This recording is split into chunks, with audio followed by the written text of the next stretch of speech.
وسيق الذين اتقوا ربهم إلى الجنة زمرا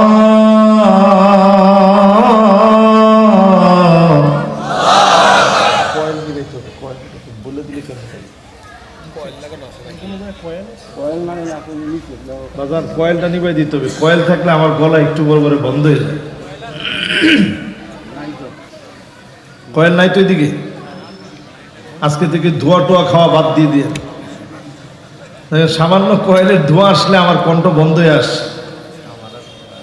এটা auto signal দেয় যে আশেপাশে কয়েল আছে, এটা দ্রুত তুমি বন্ধ করে নাও, নাহলে কিন্তু গলা বেশিক্ষণ চলবে না। সুবহানাল্লাহ। তাহলে সব ধোয়া টোয়া বাদ, কি বলেন? আল্লাহ পাক সেদিন জান্নাতের দিকে দলে দলে নিয়ে যাবে। ফেরেশতারা সেদিন সংবর্ধনা দিবে। জান্নাতের সামনে যাওয়া মাত্র অটোমেটিক্যালি যিনি জান্নাতটা খুলে আপনাকে প্রবেশ করায় দিবেন তিনি কে? আল্লাহ। চিন্তা করেন তো দেখি, দুনিয়ার বুকে সামান্য একটা বাড়ি পাইলে আমাদের মস্তানি কত বেড়ে যায়। সামান্য একটু বাড়ি পেলে আমাদের রংবাজি কত বেড়ে যায়। আর সেদিন জান্নাতের ভিতরে বাড়িটা হবে 120 তালা। এক একটা তালা থেকে আরেক তালা হবে, এক তালা থেকে আরেক তালা হবে মা বাইনা সামাই ওয়াল আরদ। দুনিয়া থেকে আকাশ যত দূরে, আকাশ থেকে দুনিয়া যত দূরে, এক তালা থেকে আরেক তালা হবে এত দূরে। সুবহানাল্লাহ।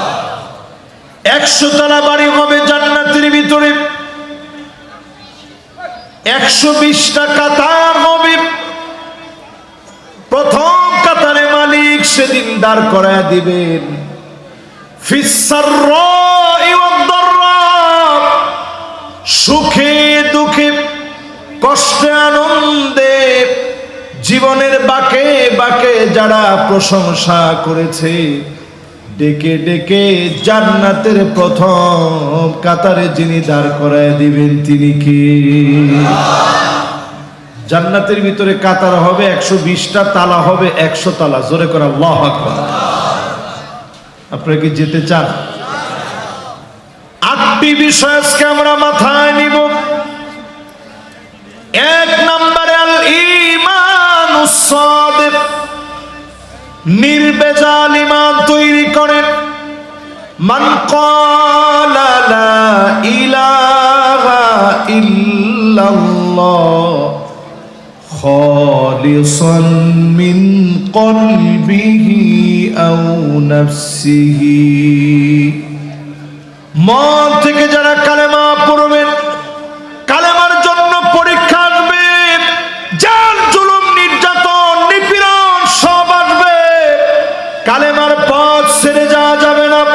এই পথে যদি উত্তীর্ণ হতে পারেন, ডেকে ডেকে জাহান্নামের আগুন যিনি হারাম বানায় দিবেন তিনি কি? চিনলে আল্লাহকে ডাক দিয়ে বলেন আল্লাহু আকবার। খুবই সহজ আর কমন একটা বিষয়, ঈমানটারে খাঁটি করেন। ছোটকালে আমাদের ছোট ছোট বাচ্চারা যখন মক্তবে যাইতো, মক্তবে যাওয়ার পরে প্রথম যে হাদিসটা পড়তো, হাদিসটা কি দেখি কইছে? মাশাআল্লাহ মাশাআল্লাহ। বাবুরা তোমরা কত প্রথম হাদিসটা কি? আর এটা তো কইতেছে সব বুড়া মানুষে, জোয়ান একজনটা কইতে দেন দেখি, কে মক্তবে গিয়া বা নুরানিতে গিয়া শিখছো দেখি। পিছিয়ে কইছে কয় যে না কইতাম না। কি বিপদ কর। এই যে ছোটকালে আমরা একটা হাদিস পড়ছি, হাদিসটার নাম কেমন একটু চিন্তা করে। ঈমান যদি আপনি খাঁটি বানায় নিতে পারেন, আখলিস দীনাক ইয়াকফিকাল আমালুল কলিল, অল্প আমল করবেন।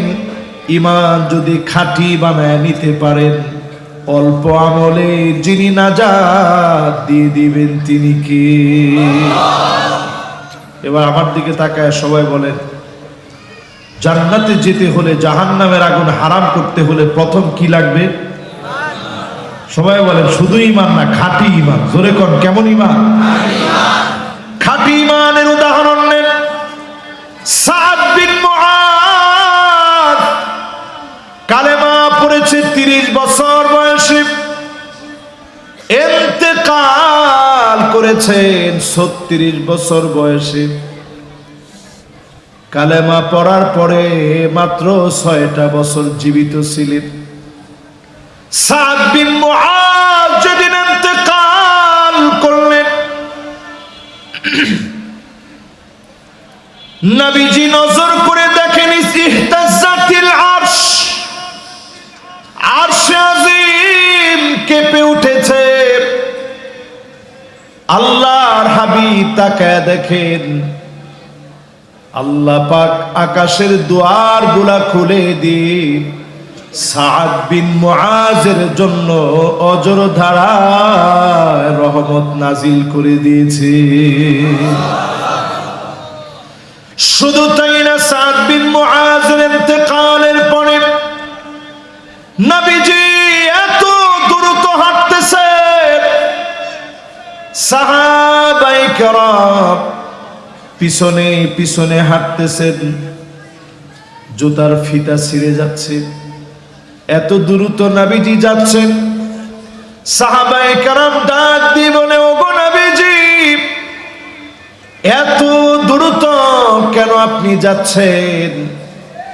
আল্লাহর নবী বলে, আমার কাছে মনে হচ্ছে আমার সাদ এত দামি আল্লাহর কাছে হয়ে গেছে, আল্লাহ পাক ফেরেশতা পাঠায়া দিবেন, হানজালার মতো করে আমার সাদকেও আল্লাহ ফেরেশতাদেরকে দিয়ে গোসল করায়া দিবে। আচ্ছা বলেন তো, ইমানের বয়স জানি কত? ইমানের বয়স কত? এবার আপনি একটু নিজেরই প্রশ্ন করেন, আমার আপনার ইমানের বয়স কত? সাদ বিন মুআজ যদি 6 বছরে আল্লাহর এত আপন হয়ে যায়,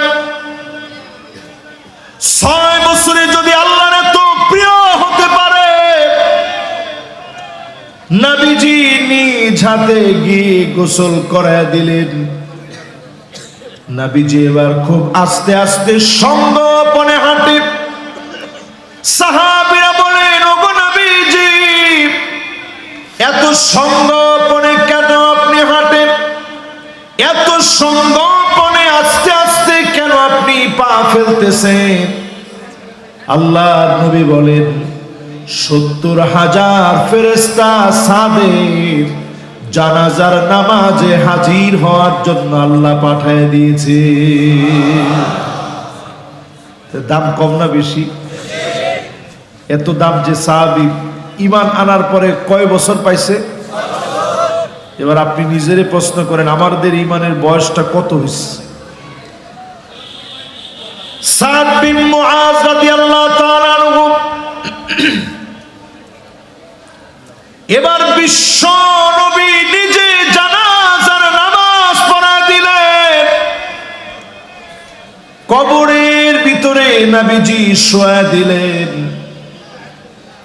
আপনজনকে বিদায় দিয়ে কেমন যেন আমরা পিছনে পিছনে বারবার তাকাই। বাপকে রেখে সন্তান যেমন বারবার পিছনে তাকায়, সন্তানকে কবরে রেখে বারবার যেমন বাপ পিছনে তাকায়, সাদ বিন মুআজের মতো আদরের সাহাবীকে রেখে নবীজি বারবার পিছনে তাকায়। আল্লাহ পাক কবরের দরজা খুলে দিলেন। নবীজি নজর করে দেখে কবরের মাটি গুলা চতুর্দিক থেকে চেপে চেপে আসতেছে। সাদ বিন মুআজকে চাপা দেওয়ার জন্য আসছে। নবীজির চোখ বেয়ে পানি গড়িয়ে পড়ল। আল্লাহর কাছে বড় মায়া লেগে গেল। সাদ বিন মুআজের কবরটাকে যিনি আবার বড় বানায় দিলেন তিনি কি? চিন্তা করেন সাদ বিন মুআজ কেমন সাহাবী। 6 বছর আরশে আজিম কেঁপে উঠল, আকাশের দরজা খুলে রহমত নাজিল করা হলো, 70,000 ফেরেশতা নাজিল হয়ে গেল। নবীজি নিজে জানাজার নামাজ পড়ায়া দিলেন। তারপরেও যদি কবরের ভিতরে হালকা মাটি চাপা দেওয়া হয়, মাটি যদি চাপ দেওয়ার জন্য আসে, একটা বার কল্পনা করে আমার আপনার কবরের খবর না জানি কি হবে।